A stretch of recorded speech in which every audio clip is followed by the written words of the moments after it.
रात का समय था। आसमान में चांद आधा छिपा हुआ था और एक प्राचीन मंदिर के भीतर घंटियों की धीमी आवाज गूंज रही थी। लेकिन उस रात कुछ अजीब था, क्योंकि मंदिर में एक बुजुर्ग साधु बार बार सिर्फ एक ही बात दोहरा रहे थे। 9 दिन, सिर्फ 9 दिन, उससे ज्यादा नहीं। लेकिन क्यों? क्या ये सिर्फ एक परंपरा है या इसके पीछे छुपा है कोई ऐसा रहस्य जिसे जानकर तुम्हारी सोच बदल जाएगी? नवरात्रि सिर्फ 9 दिन क्यों? हजारों साल पहले जब धरती पर अंधकार बढ़ रहा था और अधर्म अपनी सीमा पार कर चुका था, तब देवताओं ने महसूस किया कि एक ऐसी शक्ति की जरूरत है जो न सिर्फ बुराई को खत्म करे बल्कि ब्रह्मांड के संतुलन को भी बनाए रखे। लेकिन वो शक्ति कोई साधारण शक्ति नहीं थी।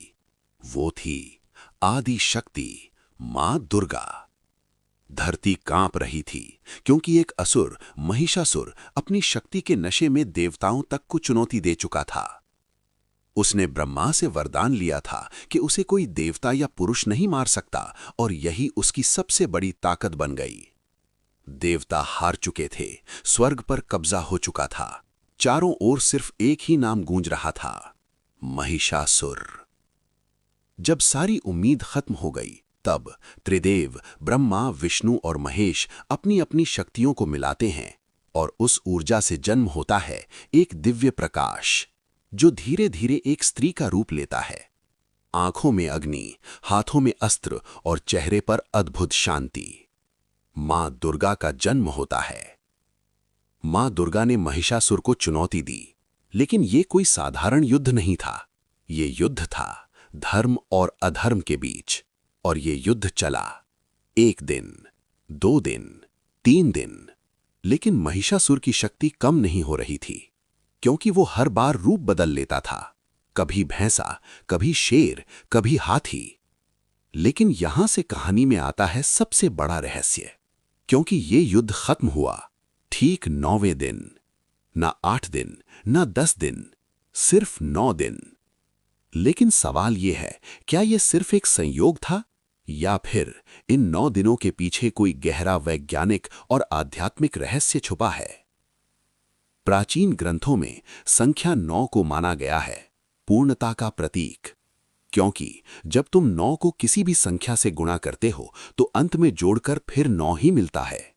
जैसे 9 गुणा 2 बराबर 18, 1 + 8 बराबर 9, 9 गुणा 3 बराबर 27, 2 + 7 बराबर 9। क्या यह सिर्फ गणित है या ब्रह्मांड का कोई संकेत? वैज्ञानिकों के अनुसार मानव शरीर में भी ऊर्जा के 9 मुख्य केंद्र होते हैं, और नवरात्रि के 9 दिन इन ऊर्जा केंद्रों को जागृत करने के लिए माने जाते हैं। हर दिन एक नई देवी, एक नई ऊर्जा। पहला दिन शक्ति का जागरण, दूसरा दिन आत्मबल, तीसरा दिन साहस, चौथा दिन संतुलन, पांचवां दिन ज्ञान, छठा दिन नियंत्रण, सातवां दिन विजय, आठवां दिन सिद्धि, 9वां दिन पूर्णता। लेकिन प्राचीन साधु मानते थे कि अगर ये 9 दिन पूरे नियम से न मनाए जाएं, तो ऊर्जा असंतुलित हो सकती है और इसका असर सीधे इंसान के जीवन पर पड़ सकता है। कई जगहों पर ऐसे मंदिर हैं जहां नवरात्रि के दौरान अजीब घटनाएं होती हैं। रात को अपने आप घंटियां बजना, दीपक का खुद जल उठना। क्या ये आस्था है या कुछ और? एक पुरानी कथा के अनुसार एक बार एक व्यक्ति ने नवरात्रि के नियमों का मजाक उड़ाया और 9वें दिन वो अचानक गायब हो गया। आज तक उसका कोई पता नहीं चला। तो क्या नवरात्रि सिर्फ पूजा नहीं है? क्या ये एक ऊर्जा चक्र है? क्या ये 9 दिन दरअसल एक कॉस्मिक अलाइनमेंट है?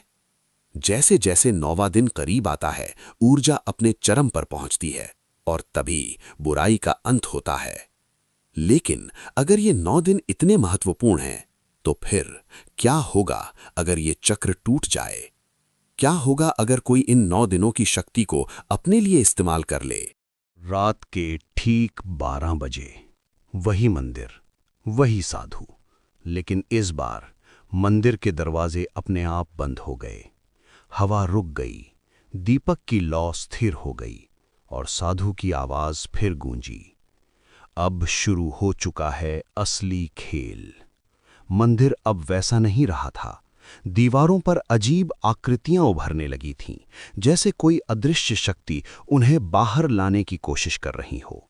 घंटियां अब धीरे नहीं बल्कि अपने आप तेज तेज बजने लगीं, और अचानक सब कुछ शांत हो गया। मंदिर के गर्भगृह में एक पत्थर खिसकता है। नीचे से एक प्राचीन ग्रंथ दिखाई देता है जिस पर लिखा था नवरात्रि का गुप्त विज्ञान। लेकिन उस ग्रंथ को खोलना हर किसी के बस की बात नहीं थी।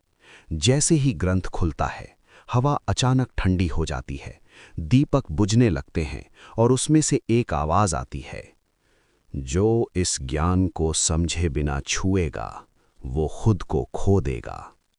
ग्रंथ में लिखा था, नवरात्रि सिर्फ पूजा नहीं है, ये हैं 9 ऊर्जा द्वार जो हर साल सिर्फ इन 9 रातों में खुलते हैं, और हर द्वार के पीछे छुपी है एक अलग शक्ति। पहली रात एक व्यक्ति मंदिर में प्रवेश करता है। अचानक उसे अपने सबसे बड़े डर दिखने लगते हैं। अंधेरा, चीखें, अजीब परछाइयां। वो भागने की कोशिश करता है, लेकिन दरवाजा बंद हो चुका था। दूसरी रात उसी व्यक्ति को लगता है कि कोई उसके मन को नियंत्रित कर रहा है। उसके विचार उसके नहीं रहे, कोई और उसके अंदर आ चुका था। तीसरी रात उसे दिखाई देता है उसका ही एक दूसरा रूप जो उससे बात कर रहा था, लेकिन वो असली नहीं था। साधु धीरे से कहता है, ये 9 दिन तुम्हें बदलने के लिए नहीं, तुम्हें परखने के लिए हैं। हर इंसान के अंदर 2 शक्तियां होती हैं, एक प्रकाश और एक अंधकार। नवरात्रि के ये 9 दिन इन दोनों के बीच की लड़ाई है। लेकिन अगर कोई इंसान इन 9 दिनों की शक्ति को गलत तरीके से इस्तेमाल करे, तो वो खुद एक अंधकार का स्रोत बन सकता है। वही व्यक्ति जो पहले मंदिर आया था, अब पूरी तरह बदल चुका था। उसकी आंखें काली हो गई थीं और उसके आसपास एक अजीब ऊर्जा घूम रही थी। साधु चिल्लाता है, रुको, तुम नहीं जानते तुम क्या बन रहे हो। लेकिन अब बहुत देर हो चुकी थी। अचानक मंदिर में तेज प्रकाश फैलता है, ऊर्जा का विस्फोट होता है और सब कुछ सफेद हो जाता है। जब रोशनी खत्म होती है, मंदिर फिर से शांत था, लेकिन वो व्यक्ति गायब हो चुका था। साधु धीरे से मुस्कुराता है और कहता है, हर साल कोई न कोई इस परीक्षा में गिरता है, लेकिन इस बार कुछ अलग हुआ है, क्योंकि वो व्यक्ति अभी भी जिंदा है और अब वो वापस आ रहा है। मंदिर के बाहर खड़े लोग अंदर जाने की हिम्मत नहीं कर पा रहे थे, क्योंकि अंदर से किसी इंसान की नहीं, कुछ और की आवाजें आ रही थीं। चीखें, हंसी और मंत्र सब एक साथ। मंदिर का दरवाजा धीरे धीरे खुलता है और अंदर से बाहर आता है वही व्यक्ति। लेकिन अब वो पहले जैसा नहीं था। उसकी चाल बदल चुकी थी। आंखें पूरी काली और चेहरे पर एक अजीब सी मुस्कान। उसके दिमाग में वो 9 रातें बार बार दोहराई जा रही थीं। हर रात एक परीक्षा नहीं, बल्कि एक तोड़ने वाला अनुभव थी। ग्रंथ में लिखा था, 9वां द्वार जहां इंसान खुद से मिलता है। लेकिन जो उसने देखा वो खुद नहीं था। उसके सामने खड़ा था उसका ही एक रूप, लेकिन पूरी तरह अंधकार से बना हुआ। आंखें जल रही थीं और आवाज गूंज रही थी, मैं ही तुम्हारी असली शक्ति हूं। उसे 2 रास्ते दिए गए, एक उस अंधकार को स्वीकार करो, दूसरा उसे खत्म करो। लेकिन कोई तीसरा रास्ता नहीं था। उसने अंधकार को चुन लिया, क्योंकि उसे लगा यही उसे सबसे ज्यादा शक्ति देगा। उसका शरीर कांपने लगा, आंखें पूरी काली हो गईं और उसके अंदर की ऊर्जा अब नियंत्रण से बाहर हो चुकी थी।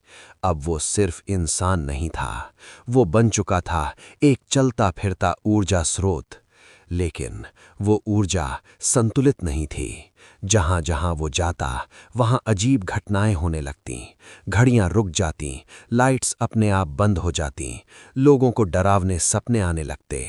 धीरे धीरे वो लोगों के दिमाग में घुसने लगा। उनके डर, उनकी कमजोरियां सब उसके हथियार बन गए।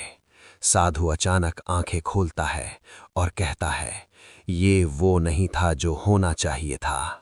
ग्रंथ के आखिरी पन्ने में लिखा था, अगर कोई इंसान 9 द्वार पार करके अंधकार को चुन ले तो वो बन जाता है एक विनाश का केंद्र। धीरे धीरे पूरे शहर में अजीब घटनाएं होने लगती हैं। लोग बिना कारण डरने लगते हैं, बच्चे रोते रहते हैं और रातें लंबी होने लगती हैं। साधु जानता था, अब ये सिर्फ एक इंसान की बात नहीं रही, ये एक युद्ध है। साधु धीरे से कहता है, नवरात्रि शक्ति देने के लिए नहीं, संतुलन सिखाने के लिए होती है। और तभी मंदिर के बाहर वो व्यक्ति खड़ा था, सीधे साधु को देख रहा था और मुस्कुरा रहा था। वो धीरे से कहता है, अब 9 दिन खत्म हो चुके हैं, अब शुरू होगा असली खेल। आधी रात। आसमान पूरी तरह काला हो चुका था। न चांद, न तारे, जैसे पूरा ब्रह्मांड किसी अनहोनी का इंतजार कर रहा हो। और उसी समय मंदिर के सामने वो खड़ा था, जिसकी आंखों में अब इंसानियत नहीं, सिर्फ अंधकार था। साधु मंदिर के दरवाजे पर खड़ा था, शांत, स्थिर, जैसे उसे सब पता हो। उसने धीरे से आंखें खोलीं और सामने देखा। वो व्यक्ति अब एक इंसान नहीं, बल्कि एक चलती फिरती अंधकार शक्ति बन चुका था। अचानक उस व्यक्ति के आसपास की हवा भारी हो जाती है, जमीन हल्की हल्की कांपने लगती है और उसकी आवाज गूंजती है, तुम मुझे रोक नहीं सकते।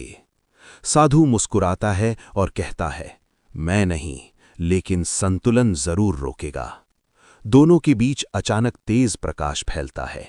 एक तरफ सफेद, शांत, स्थिर ऊर्जा, दूसरी तरफ काली, उग्र, असंतुलित ऊर्जा। दोनों टकराती हैं और पूरा मंदिर हिल उठता है। इस टक्कर का असर सिर्फ मंदिर तक नहीं रहता। आसमान में बिजली चमकती है, धरती पर दरारें पड़ने लगती हैं और समय जैसे धीमा हो जाता है। साधु धीरे धीरे अपने हाथ उठाता है और उसके शरीर से प्रकाश निकलने लगता है। वो कोई साधारण साधु नहीं था, वो उन 9 शक्तियों का रक्षक था। वो व्यक्ति अचानक चिल्लाता है और उसका शरीर बदलने लगता है। उसकी त्वचा काली ऊर्जा में बदल जाती है, आंखें आग की तरह जलने लगती हैं और उसके पीछे एक विशाल छाया प्रकट होती है। अब ये सिर्फ टक्कर नहीं, एक पूर्ण युद्ध था। प्रकाश और अंधकार, हर वार में ब्रह्मांड की ऊर्जा झलक रही थी। वो अंधकार शक्ति पूरे मंदिर में फैलने लगती है, दीवारें काली होने लगती हैं, दीपक बुझ जाते हैं और धीरे धीरे पूरा क्षेत्र अंधकार में डूब जाता है। साधु आंखें बंद करता है और मंत्र जप शुरू करता है। उसके चारों ओर 9 प्रकाश बिंदु प्रकट होते हैं, एक एक करके वे जुड़ते जाते हैं। अचानक वो 9 प्रकाश मिलकर एक विशाल दिव्य रूप लेते हैं। आकाश में एक स्त्री का स्वर गूंजता है, जब संतुलन टूटता है मैं आती हूं। मां दुर्गा प्रकट होती हैं, उनकी आंखों में तेज, हाथों में अस्त्र और उनके आसपास पूरा ब्रह्मांड घूम रहा था। पहली बार वो अंधकार शक्ति पीछे हटती है, जैसे उसे एहसास हो गया हो कि अब वो अकेला नहीं है।